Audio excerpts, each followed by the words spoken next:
remercie et vous encourage dans votre initiative de création d'un groupe de lutte contre les voleurs dans votre village. Ce jeune homme arrêté, nous l'interrogerons pour en savoir plus. Je vous félicite particulièrement pour nous avoir amené quelqu'un dit voleur, sans blessure, sans signe de violence. C'est rare ça. Des groupes comme ça, à travers le pays, peuvent aider les forces de sécurité si vous observez certaines règles. J'ai d'ailleurs chargé l'assistant Bazomo pour vous apporter toutes les informations nécessaires. Merci à vous et bonne continuation. Merci. Veuillez me suivre.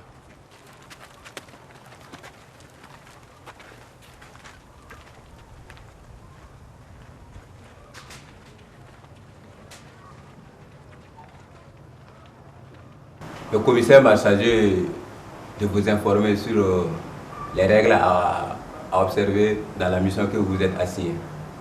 D'abord, le jeûne que vous avez amené, déjà c'est un acte à saluer. Mais qui peut me dire quel est l'acte que vous avez déjà respecté? Oui. En effet, je ne sais pas comment cela s'appelle, Oui. mais je sais qu'un individu qu'on arrête peut ne pas être le vrai responsable de ce dont on l'accuse. Même s'il était le responsable, je pense que nous n'avons pas le droit de le bastonner. Très bien. Donc cela veut dire quelqu'un qu'on accuse peut être d'abord innocent. C'est pour ça qu'on parle de présomption d'innocence. Une personne arrêtée est un ou une prévenue jusqu'à ce que sa culpabilité soit établie par le juge. Maintenant, qui peut me dire pourquoi on ne doit pas bastonner un présumé arrêté? C'est parce que les Blancs nous ont interdit de battre quelqu'un. Si le gars est blessé, c'est quoi, blessure volontaire? Non, bon. Sans tarder, sachez que la constitution du Burkina Faso, c'est-à-dire les lois qui sont au-dessus de tout le monde, dit en son article 2, la protection de la vie, la sûreté et l'intégrité physique sont garanties.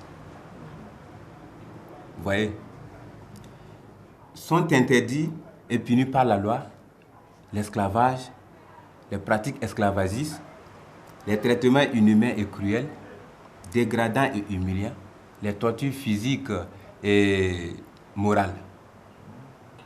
Vous voyez, les sévices et les mauvais traitements infligés aux enfants et toute forme d'avilissement de l'homme. Qui n'a pas compris tout ce que je viens de dire là? Salif, Oui. j'ai bien compris ce que vous venez de lire. Mais pourquoi ne peut-on pas forcer des êtres aussi nuisibles que ces voleurs-là à avouer rapidement qu'ils sont les coupables et à même dénoncer leurs complices? Voilà, Ça, c'est rapide et même très efficace. C'est simple même quoi. Il est écrit dans la Constitution que sont interdits les traitements inhumains, cruels, dégradants et humiliants, les tortures physiques ou morales. Quelle que soit la personne, il est interdit de la traiter ainsi. Même les voleurs ont aussi des droits. Oui. Je prends un exemple. Les voleurs que vous attrapez, vous les amenez tourner dans vos marchés, vous les bastonnez. Mais c'est de la torture. C'est un traitement humiliant. Et c'est pas bon. Oui. Tout ça, c'est interdit. D'accord. Mais qu'est-ce de la loi par rapport à de tels actes? Une bonne question. Il y a 3 catégories d'actes contraires aux lois que les gens commettent quand ils arrêtent les présumés voleurs ou les voleurs pris en flagrant délit et même ceux qui volent la femme des gens. La femme des gens aussi. Les femmes des gens aussi. Vous riez. Mais ça c'est que nous on voit ces cas-là ici.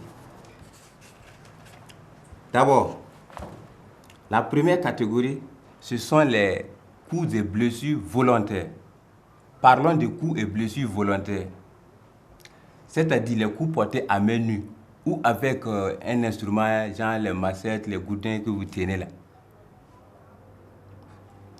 Peu importe qu'elle laisse des traces ou pas sur le corps de la victime. Oui.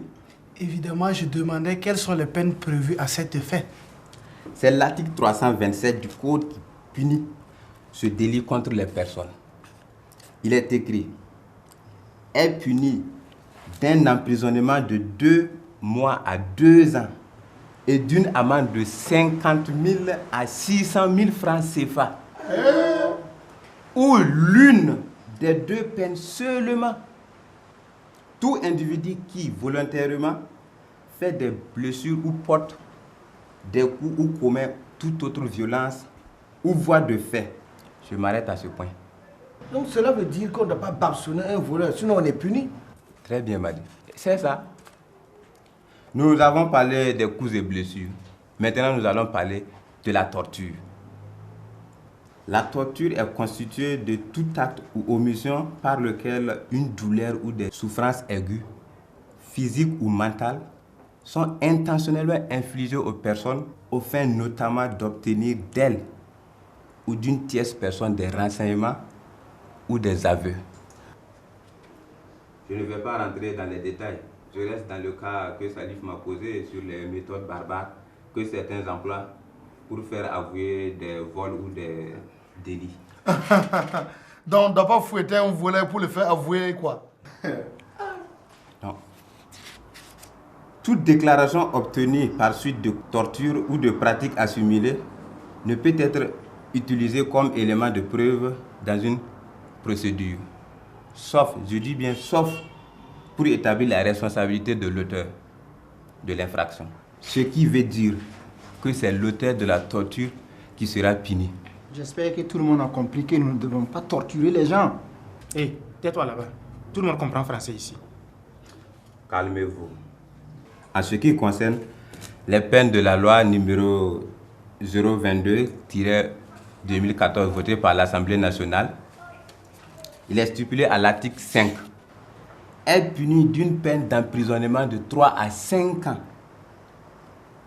et d'une amende de 300 000 à 1 500 000 francs CFA. Quiconque se rend coupable de faits de torture ou de pratiques assimilées. L'article 8 dit « Toute personne complice de torture ou de pratiques assimilées est punie des mêmes peines que l'auteur principal. » Ne vous en prenez pas à Salif. Beaucoup de personnes croient dans ce monde que la torture est une bonne méthode. Vraiment, merci beaucoup pour votre collaboration avec les forces de sécurité. Mais avant, on va vous recenser. Et puis pourquoi vous voulez nous recenser? Ah, Salif. Vous voulez travailler avec nous et puis vous ne voulez pas qu'on sache qui vous êtes.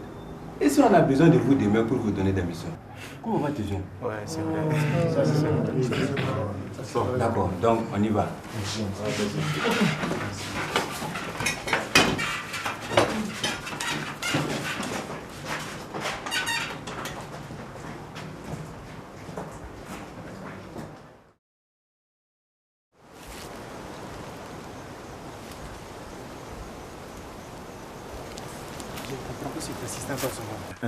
Il nous dit d'arrêter toute personne qui va tenter de fuir.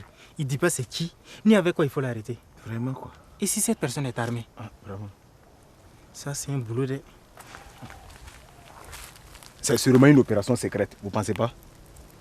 Si la personne qui doit aller arrêter là a un parent au milieu de nous, qui lui donne l'information, ça peut compromettre l'opération, tu penses pas? Moi, je ne vois pas qui parmi nous peut faire ça. Vraiment quoi? Ah, c'est qu'elle est sûr. Moi, je pense qu'ils savent ce qu'ils font. Les gars, donne le sien, on redescend au village. Ok.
C'est pas croyable.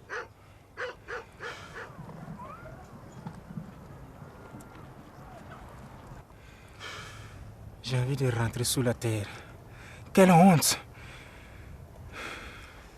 Courage, mon cher. Personne n'aurait pu imaginer que ton beau-père était celui qui envoyait les jeunes voleurs au village.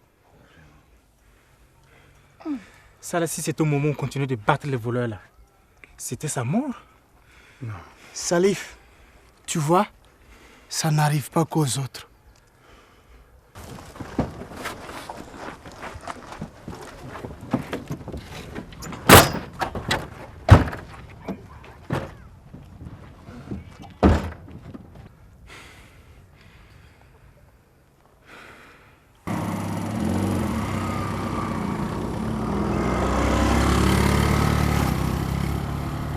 Ouais.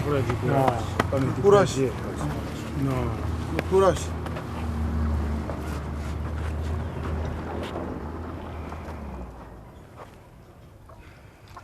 Du courage, mon frère. Retournons au village. C'est triste. Retournons au village. Alors, c'est triste.